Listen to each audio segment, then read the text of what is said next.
Hello and welcome, Future Dolphins. Congratulations on your recent admission to our school.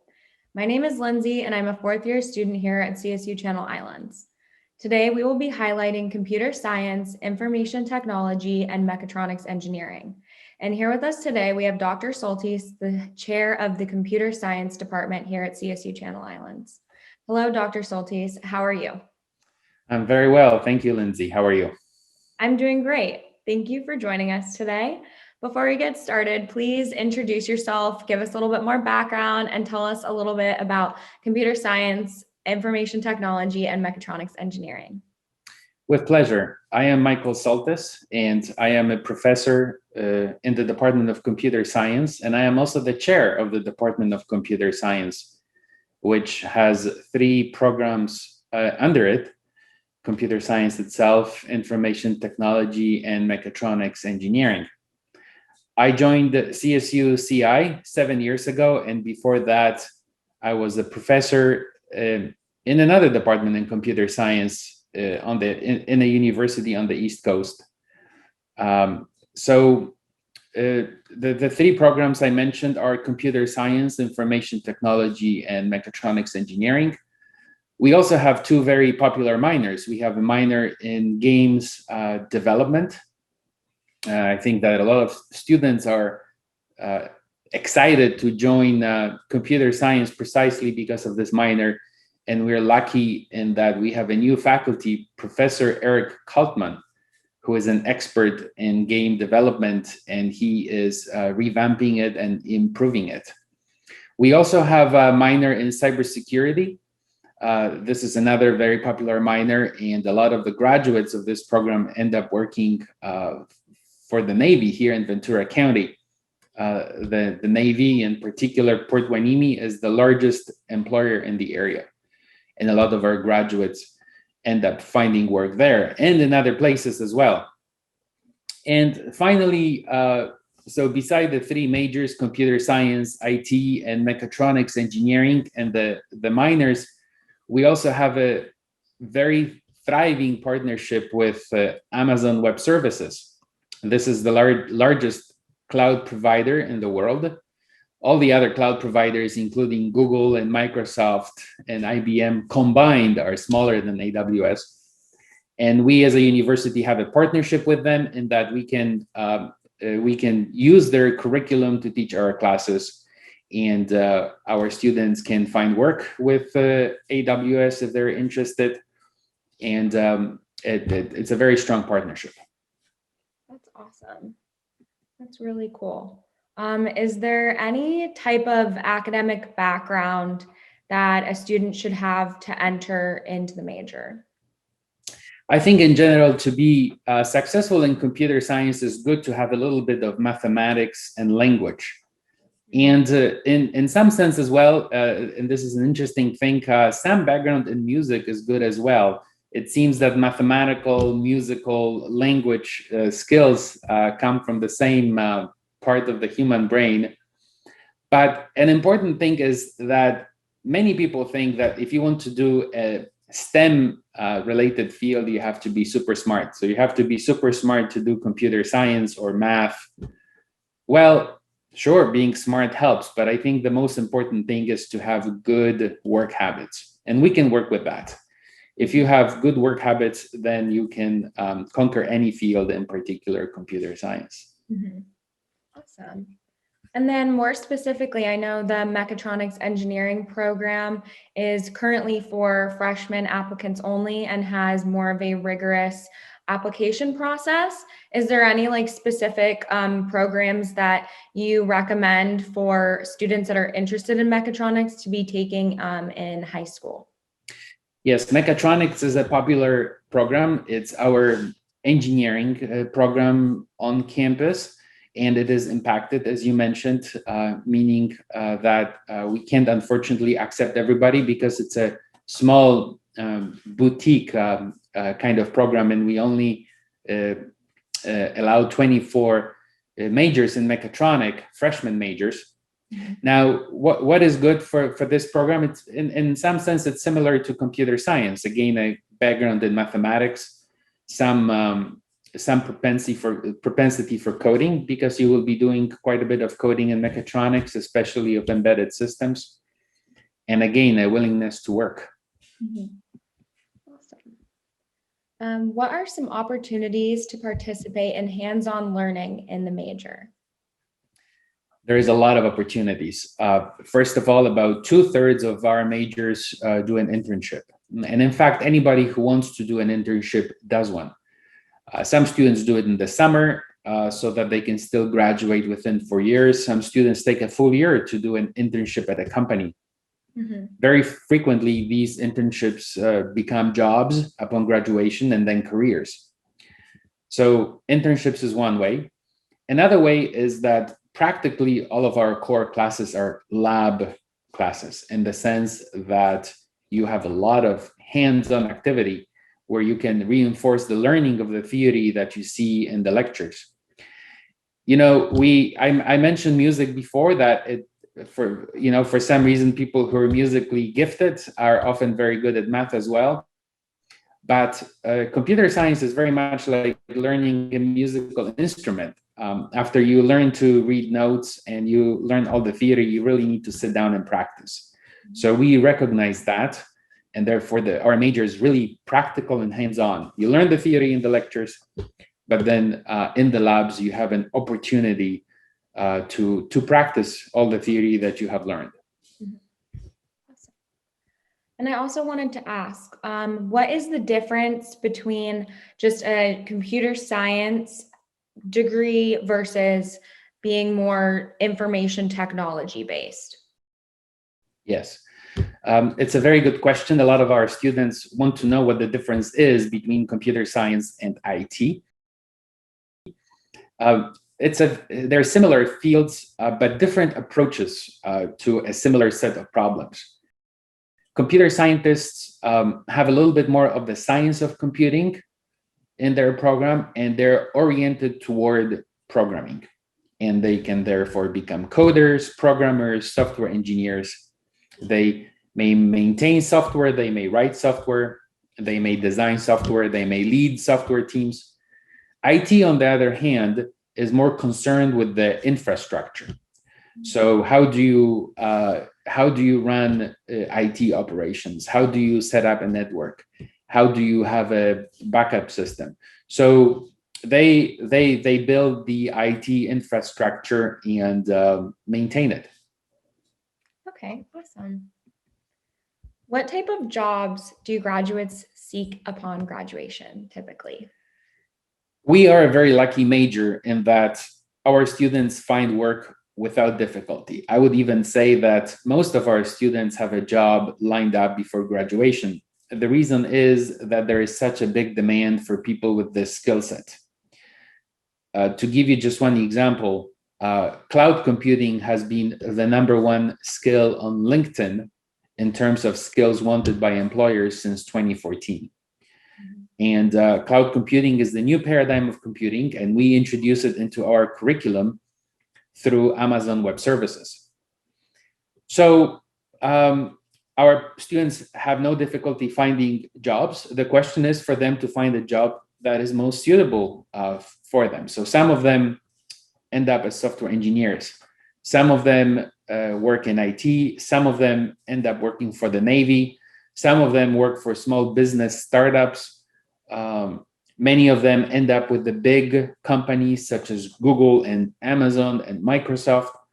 There's a lot of IT in the 101 technology corridor, and all these companies have quite an appetite for our graduates. So in the end, they have a choice, and often they end up working for a company where they did an internship.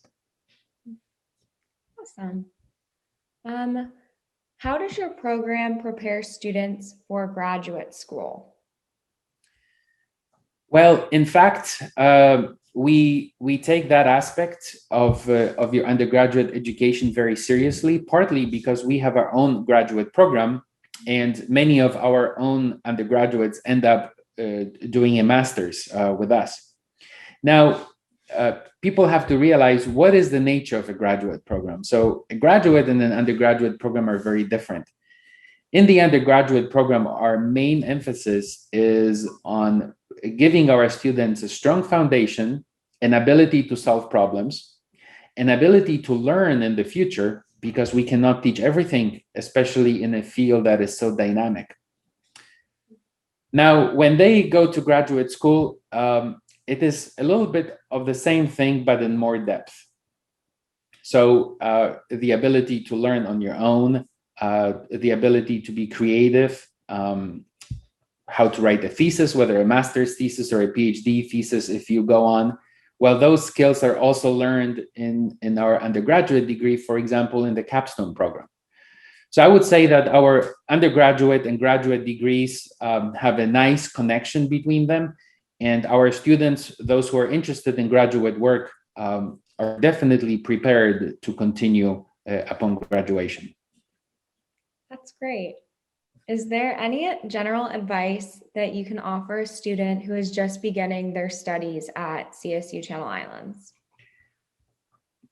I would say again that there is a misconception that you need to be super smart to do computer science or math or a STEM field for that matter. And again, smarts are good, but really the main thing from my perspective, from almost 30 years of experience, is to have good daily work habits. Do your work every day. Don't delay it. Practice. Do it every day. I would say also it is important not to be afraid to ask for help, whether approaching your instructor or a tutor. And the third thing I would say is that we have a lot of different opportunities to seek help on our campus. We have tutoring centers, we have labs, we have teaching assistants. They're there. If you want to learn and you do your part by working daily, then we will help you achieve success and graduate. Great. Can you talk about some of the projects that Mechatronics Engineering has been working on? We heard that the students have been building robots from home. Yes, they do that. There is a lot of robotics in our mechatronics program. Mechatronics comes from two words, mechanical and electronics. So it is the combination of two engineering programs. And our way of doing mechatronics is through robotics, and in particular by writing software that animates robots. Our students have participated in many interesting competitions, but two of them come to mind readily. One is the NASA Swarmathon, which we participated for 3 years in a row. Our students traveled with faculty to Cape Canaveral in Florida and participated in a competition where we came in third among universities throughout the nation. But for the last 2 years, we have been participating in a DARPA Subterranean Challenge. And this is another robotics competition where students wrote the software and built robots whose mission was to go into a subterranean environment. And students went to such an environment in Washington State with an instructor. And the robots were supposed to rescue somebody who had an accident deep underground and bring them to the surface. Again, we did very well in that competition. I think we came in third or fourth nationally. That's awesome. Yeah, I did see that. And that is really, really cool that they're even getting to still, do those things while we're in this online learning environment and learning at home. That's right. That's a very good point, Lindsay. Our instructors have compensated for COVID by sending kits to our students. So everybody gets a kit at home. They have the component, and then through the magic of the cloud, they can participate in a virtual lab where they built the hardware at home and they connect through the cloud with other students and the instructor to test it and train it. That's really awesome.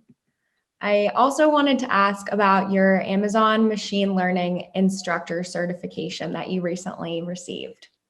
One of the big developments in computer science over the last decade has been the quick and almost unexpected growth of the cloud. So many companies are moving to the cloud for many reasons. And the cloud affords many things that before were difficult, and machine learning is one of them. Artificial intelligence and machine learning are old fields established in the 60s, but it's only now that we have the hardware and the computing power to be able to deploy them. And we do, they're used all the time. For example, if you apply for a mortgage, it's usually a machine learning algorithm that establishes your credit worthiness. Or if you take x-rays and then you want to find a condition associated with the x-ray, then again it's a vision algorithm, which is again machine learning, that establishes that for the doctor. And many other areas such as weather forecasting and stock market forecasting, all of that is machine learning. And through our partnership with AWS, we can offer the latest in machine learning to our students through a pilot program where we teach machine learning to our undergraduates. For example, I am teaching it now to a group of 18 capstone students. Part of that is for us instructors to become certified in machine learning. And I have just become certified through Amazon machine learning certification. That's so awesome. I also wanted to ask, do you have a favorite class that you teach that you just love teaching so much? You know, while we live in an area of great specialization among academics, I enjoy being a generalist and I enjoy teaching a little bit of everything. This term, I am teaching software engineering and I like it a lot. In general, I like classes where you do programming. I like programming. I find it a beautiful mixture of science and art and cleverness and practice. And I enjoy any class that requires programming. Awesome. And then I also wanted to ask, what made you first get into computer science and, this really cool, innovative path that you've been on? Interesting. I was always keen on computer science. I think I became fascinated by the idea when I was 12 or 13. And at the time I was living in Europe and my parents bought me one of the first personal computers. And I spent a lot of time learning it on my own. And I realized back then that while it's good to learn things on your own, it's very important to have somebody who can guide you, especially through the beginnings of a new field. And I enjoy doing that for our students. That's so awesome. And then I also wanted to ask, what are the top classes that people take? What are the favorite classes among students? Well, we have a nice array of electives, and the students can find something that is to their taste in their electives, or they can decide that, well, I would like to go into this industry. So for example, robotics, and then they take an elective in embedded systems. Many students become fascinated by security, especially nowadays when there is so much talk of election security and the SolarWinds hack in Texas. And we hear about it in the news all the time, and students become excited by cybersecurity. So they can take a cybersecurity offering as an elective and become proficient in this area. So I think we have a nice array of electives for everybody. Some students really love developing games and they would like to write their own game, but they don't have the skill. They would like to learn the Unity game engine, but they need somebody to guide them. And again, we have several courses in that. So I think we have a selection that can satisfy any taste. Awesome. And then one last question. Do you have clubs and organizations that are centered around computer science, information technology, and mechatronics engineering? Very good question. I'm glad you're asking it because it allows me to remind the students to join one of these organizations when they come to our campus. There is a misconception that if you choose the field of computer science or IT, you will be working alone. That's not the case. All of us work on a team. Amazon is famous for establishing the two pizza team culture. It means that you always work in a team that can be fed by two pizzas, so roughly a dozen people. And you want people of diverse abilities and talents on a team so that together they can come up with a new and innovative solution. So it's important to learn to work in teams, right, in school, and we offer that. In our classes, you work in teams. But as you said, Lindsay, there is a lot of clubs and competitions where you can work with others and make friends. So, for example, we have the Computer Science Club, we have the Computer Science Women's Club, we have ACM competitions, we have Guru competitions where students code and submit code in a competitive environment, but also very much fun. So it's really important to do that, is to join these teams. And also remember that your friends from school at some point are going to be part of your professional network. And LinkedIn estimates that about 80% of jobs are found through your network, people you know. So it's important to build that network, as to make those friendships and to learn to work in a team right during your undergraduate education. That's so awesome. Well, thank you so much, Dr. Soltis, for joining us today. And students, if you have any more questions about the computer science program, please visit go.csuci.edu/academics for more information. Bye, and we hope to see you in the fall. Thank you. Hope to see you in the fall.